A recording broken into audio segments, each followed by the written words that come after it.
Saudações agorianas, meu nome é Rafael, bem-vindo ao canal Multiverso 38 e hoje eu tô aqui para falar da Color Zagor.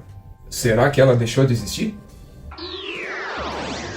Materiais em cores da Bonelli, com uma certa roupagem e o acabamento especial, eles sempre foram relativamente constantes, aqui no Brasil. Tanto o Tex quanto o Zagor e o Dylan Dog também sempre tiveram em algum momento algum título com essa roupagem.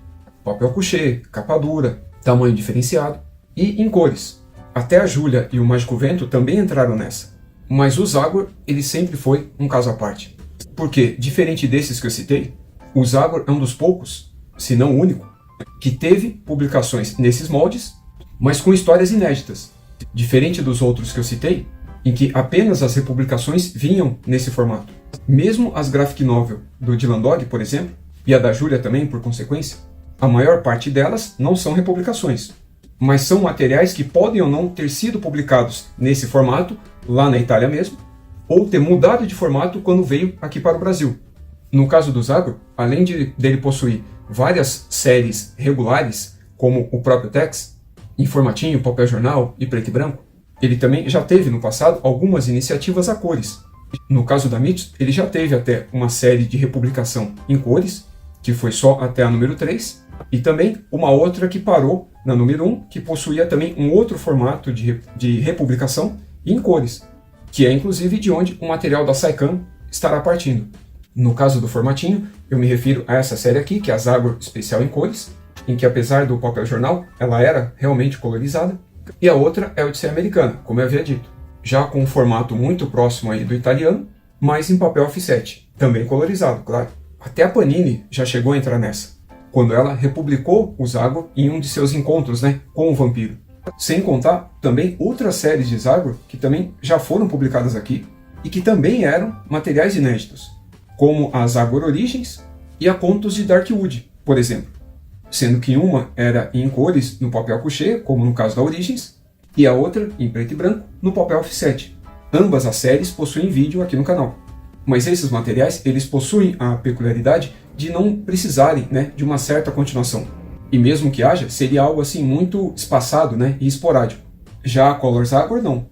Ela seria o equivalente à Color Tex, a nossa especial colorido, que talvez muito em breve aí, esteja voltando, mas que nesse caso, além das cores, ela é publicada no papel couché e em capa cartão. Até o momento, só saíram esses dois números mesmo.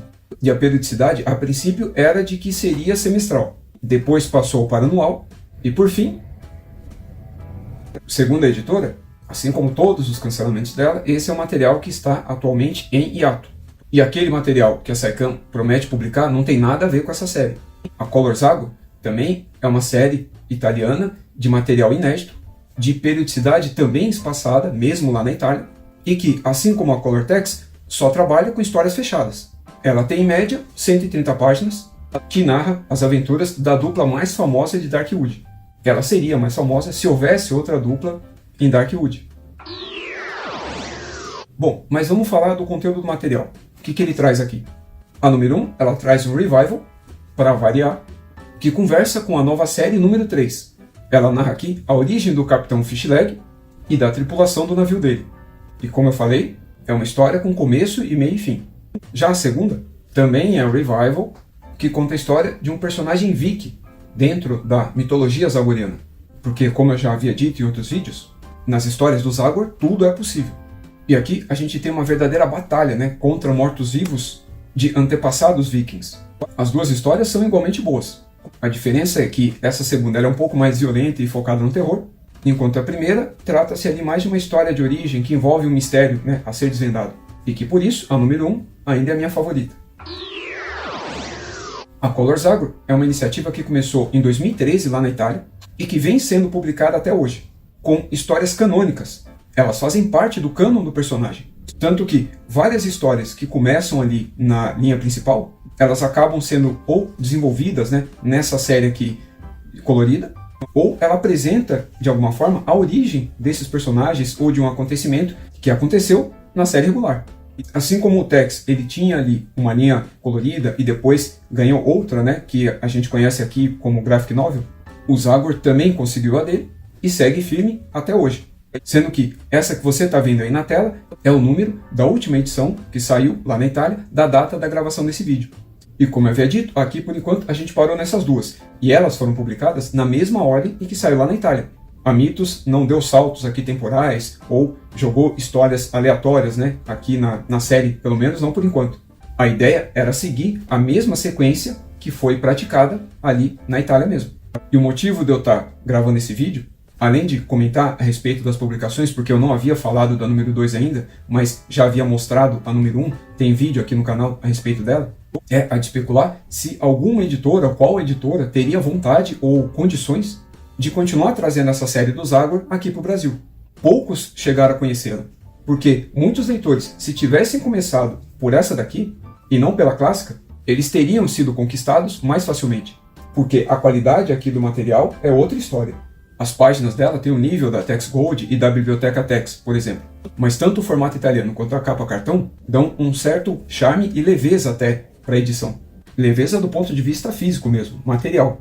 Enquanto na número 1 a gente tem ali o roteiro do Burattini junto do Rauch, né, do Jacopo Rauch, escritor já conhecido, né, entre os leitores de não só de Zagor, mas Tex também, e com a arte do excelente Venturi.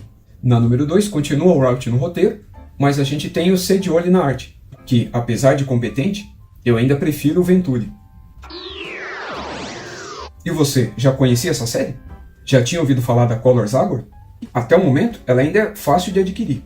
Você consegue encontrá-la até por preços razoáveis, eu imagino. E ela pode ser lida por qualquer pessoa, mesmo que você nunca tenha lido Zagor na vida. Mesmo que eu havia mencionado que todas aqui são revivals, como tudo de Zagor que está sendo publicado no momento, hoje em dia, não há problema algum. Aqui na número 1, a gente vai ter a origem de um personagem que ele aparece e é trabalhado bastante na série regular do Zagor. E a número 2, ela tem ali um editorial que explica quem é o personagem, né? Aquele rei viking que vem a pedir auxílio, né, do Zagor. Bom, digam aí quais foram suas impressões, né, a respeito aí desse material. E qual editora, né, poderia publicá-lo nesse mesmo formato, obviamente, na opinião de vocês. Então foi isso, um grande abraço e até o próximo vídeo.